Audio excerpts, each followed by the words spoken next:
I'm Allison Whalen, and you're listening to The False Trade-Off, a podcast for working parents, HR leaders, and anyone who is committed to proving that working parents can be successful at work and at home, and that it's not an either-or trade-off. Each week, we'll dive into some of the most challenging, complex, and sometimes controversial topics related to parental leave and navigating life as a working parent. Because in order to break the false trade-off, we need to address these topics head-on.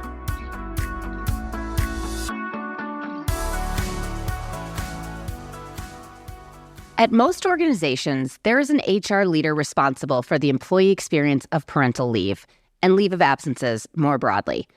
But what happens when the person in charge of this experience takes their own parental leave? To answer this question and more, we brought Jessica Winder, career coach, author of The Hidden Gem Within, and fractional chief people officer, onto the podcast. Jessica was previously the SVP of people at a marketing organization where she brought parentally in as a benefit for expecting parents. 1 year later, she found out she was pregnant with twins and would soon become a mother. We talked about why, as an HR leader, she decided parental leave programming that specifically addresses career and business implications was a worthwhile investment, even before she became a parent. She shared her experience with parental leave as both a manager and expecting employee, and how she personally benefited from a program like ours. We then closed this one out with 5 of her hot takes, which, if you follow Jessica on LinkedIn, you know you won't want to miss. Enjoy the episode. Hi, Jessica. Thank you so much for joining me today. Hi, I'm so excited to talk to you. We have a lot to cover because we've known each other for a while. You actually brought parentally into your last organization before you were a mother. So before you had parental leave, you realized that there was a challenge with parental leave. I want to get to your parental leave experience in a minute, but I wanted to start this off by saying you come in, you're leading the people function at a 200-person company, and you and I connected, and right away you had a lot of questions and a lot of thoughts. Bring me back to that moment in time. How did you think about parental leave from the perspective of an HR leader running the people function in that moment?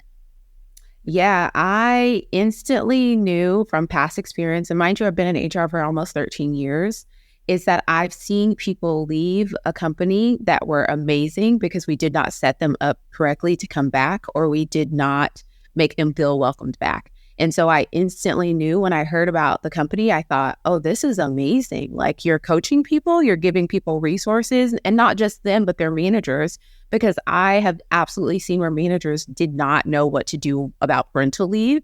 And they treated it as like something that they were just not meant to deal with. Like, this is HR's problem. You like, go talk to HR. You're pregnant. Good luck. Go talk to HR. Congratulations. And it's like, why?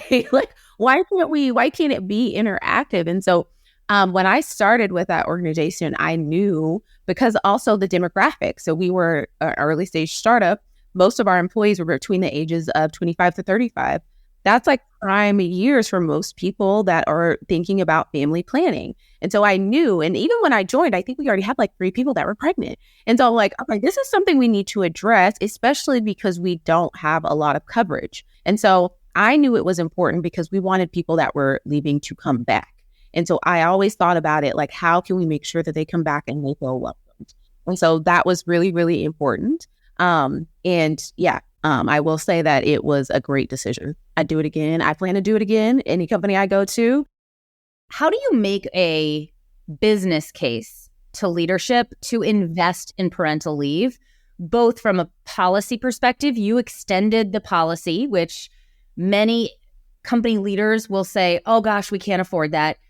You were able to do it on the policy side, and you convinced leadership to bring in parentally and to pay money for a service that sometimes leaders will say, like, do we really need that? How did you make the business case for those two things? Yeah, I very strongly leaned in on, if we don't do this, this is what will happen. These people will leave.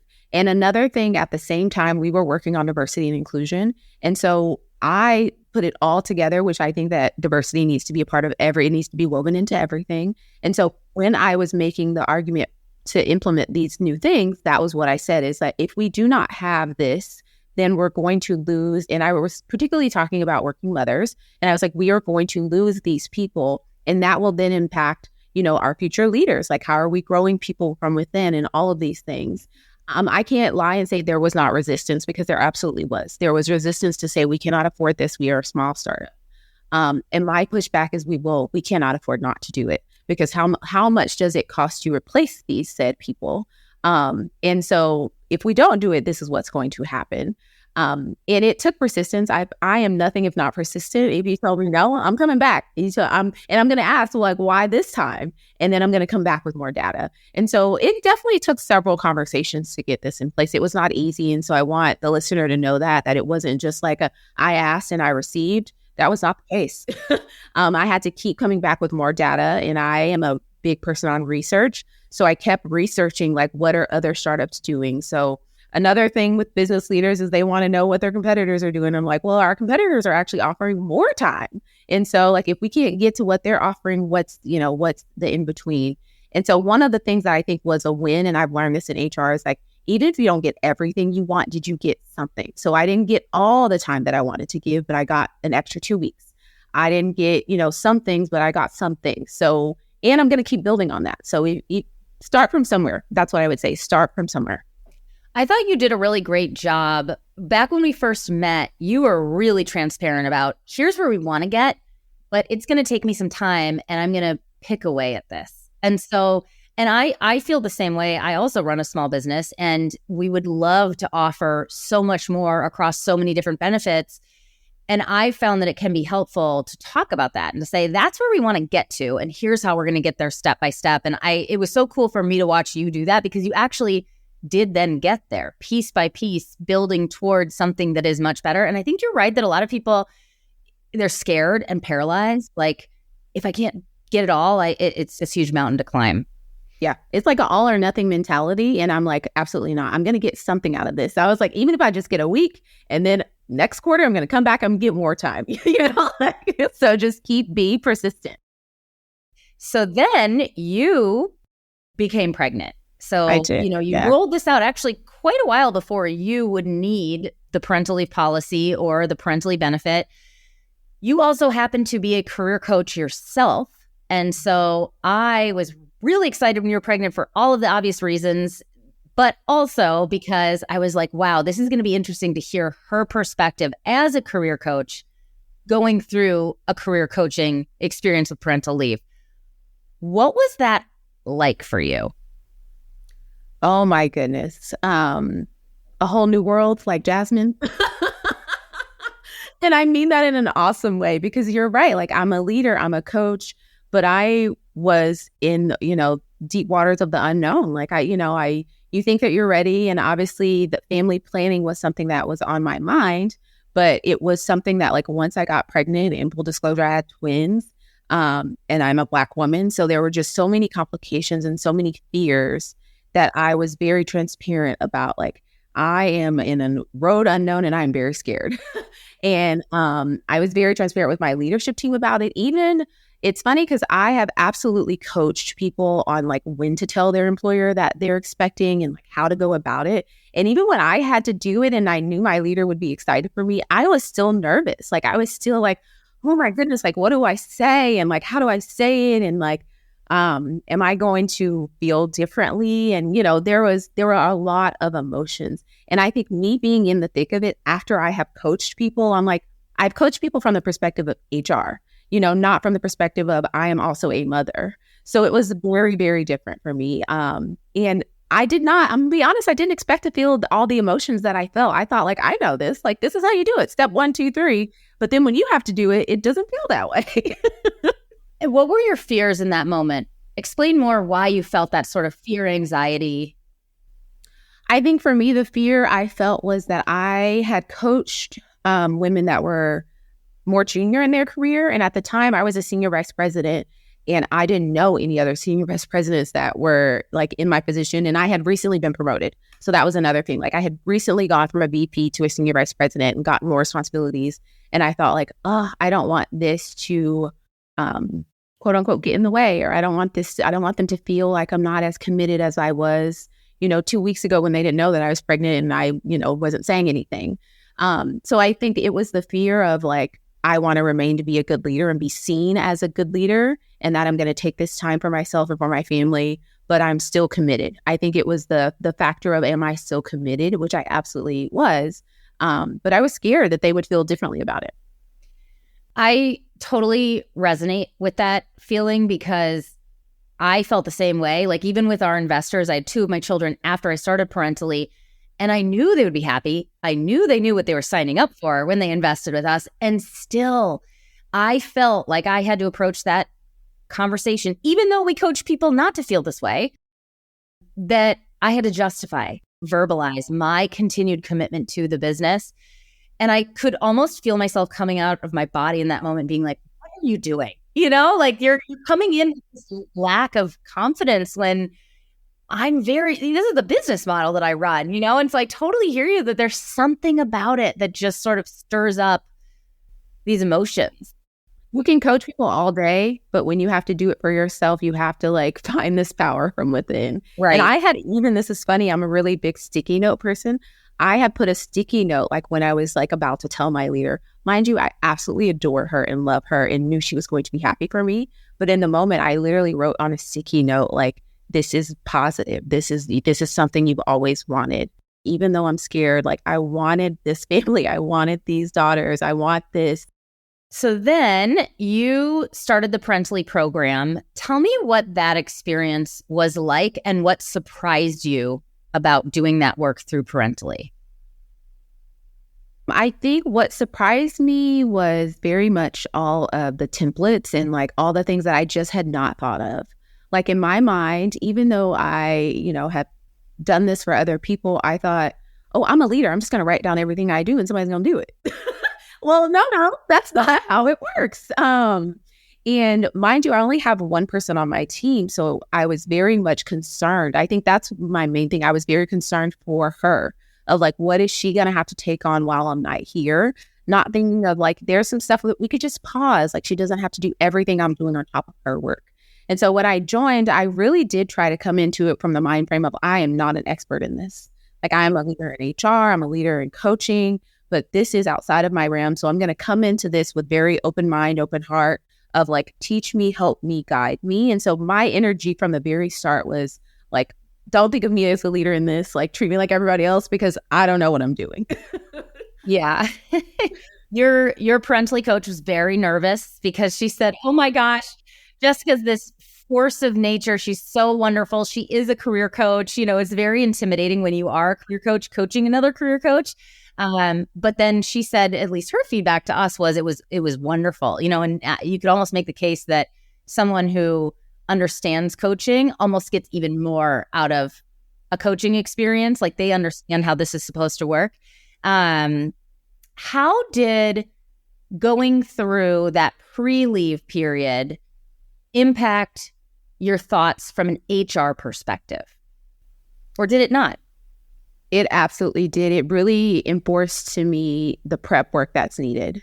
And I will give insight that my daughters were premature. So I was not ready like I should have been, if I'm being honest. Like I absolutely think my coach did everything she could to get me ready. But I think mentally, I was one of those people that was like manifesting that like, no, they're going to come on this date. Like I didn't even have a hospital bag. Like that's how much I refused to prep. I was like, no, I'm not doing this. This is what's going to happen. I'm going to will myself into my due date. Well, didn't quite happen like that. I went to the hospital and nothing.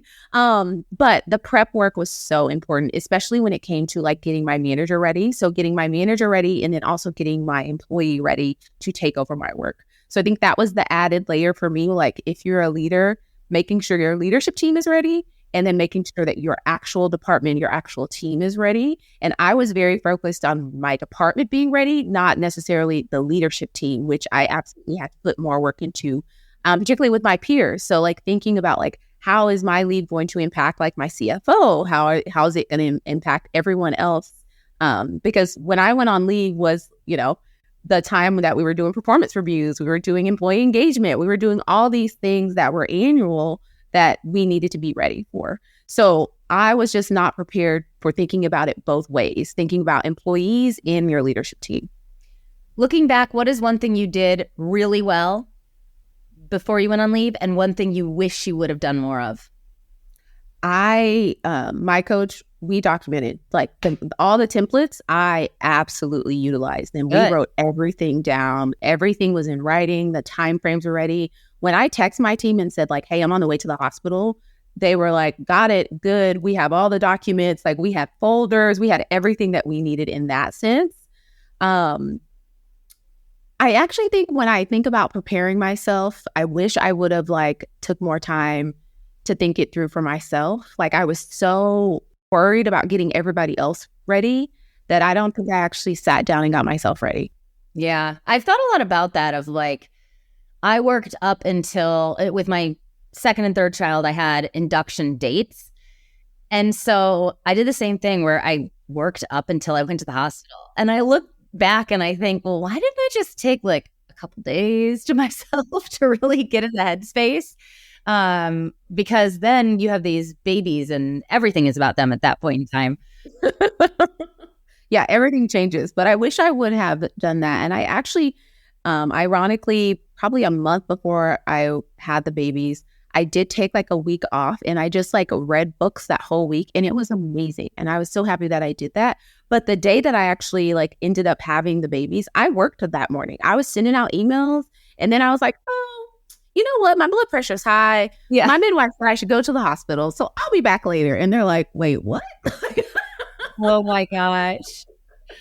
So let's talk about the return to work experience, which must have been very difficult, especially with twins. I've never had twins. I have heard it's much harder. What was that return to work experience like? I think for me, my team was so amazing because I had set a strong boundary that I did not want to be contacted. So I, especially because my twins were premature and they were in the NICU for a while, like I really, really needed to focus on my family. So even before I left, I had said, hey, I want to have this boundary that like, do not contact me about work stuff. Like you guys are going to figure it out. I believe in you, but I have a strong boundary on this. And my team absolutely respected that. There were 2 times that actually me and my manager got together, but it was like literally just for her and I to talk. We didn't talk about work. We talked about the babies and how, you know, I was doing with my mental health and my physical health. Like it was more of like as a friend, you know, to talk than it was about work. And so that was really, really important to me to set that boundary. And my team respected it. And it was something that I valued. And so, yeah, that it worked out perfectly for me in that sense. And was that pre-planned catching up with your manager? Okay. Yes. Yeah. So it was pre-planned before I went out that, you know, I wanted us to still be able to talk. I consider her to be like now, especially now that I've left that organization, like she is absolutely a close friend. And it was also pre-planned that like I was going to be talking to my team, not about work. So like I would send them baby photos or I would say like, hey, ladies, like not sleeping or like just quirky things that were going on, but we did not talk about work. I love that. We have heard from a lot of people that they like maintaining the social connection. And even for some folks, especially abroad, where people tend to take 6 to 12 months, that people really like being brought in on the social team outings or things like that, that doesn't bring on stress, but allows that continued connection. And so I love that you were able to plan for that. I think one of the hardest parts with parental leave is, especially with your first, is not knowing how you'll actually feel in the moment. So I'm impressed that you knew you would want that boundary. Oh, yeah. Yeah. And I think part of it is that I'm a recovering perfectionist. And I knew that if they asked me about work or if they asked me to do something, that I would do it. And so I knew for my own mental health that I had to say, I can't do anything or I'm going to do everything. And I knew that. Yeah.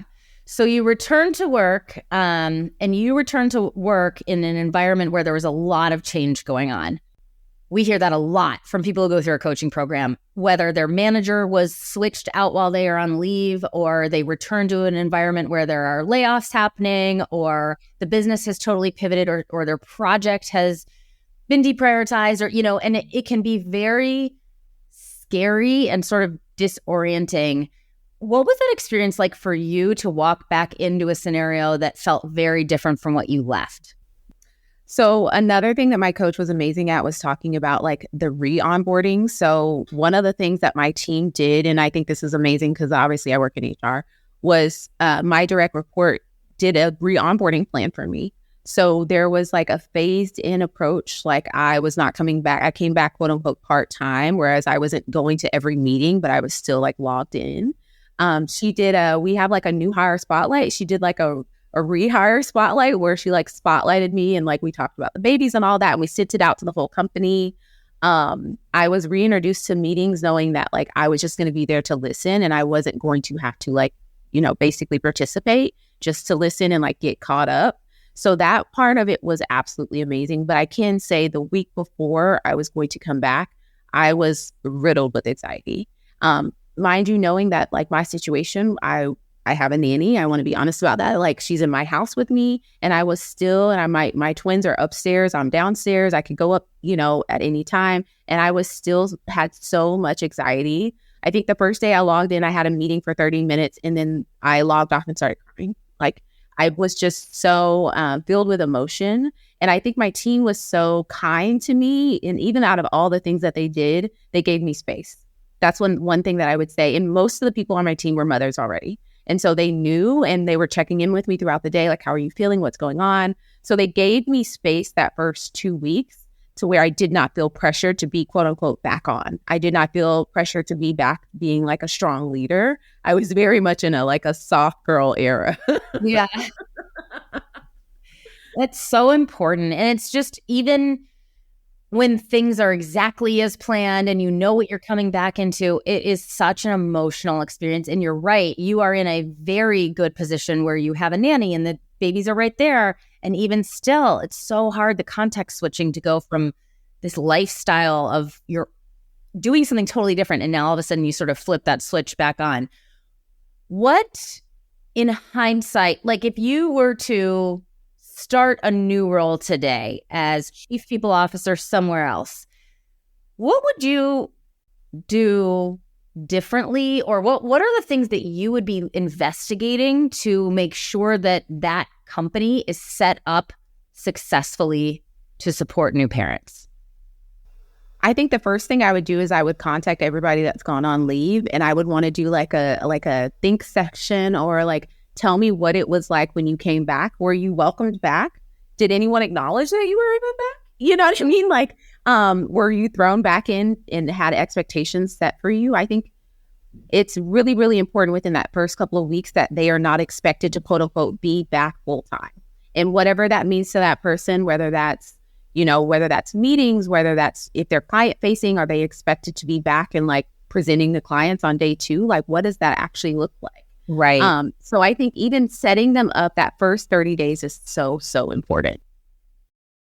I think that's so incredibly helpful. I want to jump into hot topics. So we started doing this recently and we love it. This is not a gotcha, so don't sweat. So I'm going to go through a few hot takes. I'll throw something out at you, answer in like a couple sentences. And we'll get through a bunch of these. So, ready? Best benefit you've ever received as an employee? It's just a hard one. Like, oh, there's so many good ones. I definitely think the leave. So parental leave. So making sure that I had enough time to spend with my twins. And actually another thing that I will point out is that my twins were in the NICU for 2 weeks and they gave me that time back once the babies got home with me. That's amazing. What is the right amount of parental leave an employer should offer? This is a hot one. I was actually ready to go back. So I will say that I was off for 4 months and at 4 months I was ready to go back. So it is very personal. I know some people that would not have been the case, but for me, I was ready. I was ready, even though it was emotional. I was ready.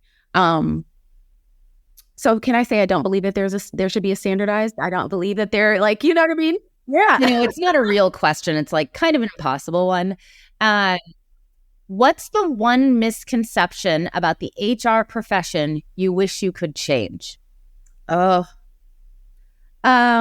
think this is a funny one, and I posted about this one on LinkedIn where people are like, HR is not your friend. No, finance isn't your friend either. Neither is, any other department. So I think thinking about HR as like an adversary or like they're an extension of legal. I tell people all the time, I'm not a lawyer. I'm married to a lawyer. I'm not a lawyer and I don't want to be.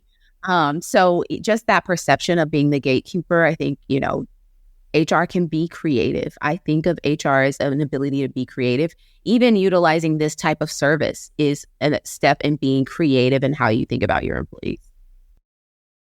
Best and worst advice you received before or after your twins arrived? Oh my goodness.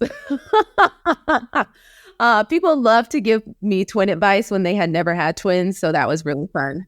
About like what I should do with them and all this fun stuff. And I'm like, but you don't know,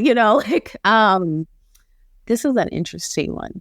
I think the best advice, and this was actually recent advice, was to put them in the same crib together now that they're 6 months. And it has been a game changer for us. And like they comfort each other. It is the sweetest thing to watch. I like cry watching them sometimes. But yeah, we put them now, they're in the same crib together and it is amazing. They sleep much better. What was the worst advice, or are you not able to share? Probably the worst advice is anything you heard from non-twin parents, right? Exactly. That is so funny. I cannot imagine giving advice to someone, given that I have not had twins, on that. Okay. Last hot take. Number one thing you've learned about yourself since becoming a mother? Oh, this one makes me emotional. I've learned that I'm resilient, that no matter what, I'll figure it out. It's not going to be perfect, but I'll figure it out.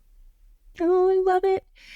All right. That is all we have. But before we go, we are going to share a link to your book, and we will point folks towards where they can find you on LinkedIn. We love all of your posts. You have so many good perspectives. Are you also career coaching? If people are looking for a career coach, is that still... Oh, yeah. Working on some new clients. I'm doing resume writing too. So absolutely reach out. I love that. Well, thank you so much for sharing all of your experience here, and congratulations on the babies. I know they're 6 months old, but they still count as a baby. Oh, yeah. Thanks for being here today. Thank you so much. I really had a great time talking to you. Thanks for listening to this episode of The False Trade-Off. Make sure to subscribe if you like what you heard, and give us a follow on LinkedIn to continue the conversation on all things working parenthood and parental leave. Is there a topic you'd love us to cover in a future episode? Drop us an email at hello@parentally.com. And if you're looking for support on preparing for parental leave, head over to www.parentally.com. We have checklists, guides, and other free resources to help you make the experience a little bit easier. That's PARENTALY.com.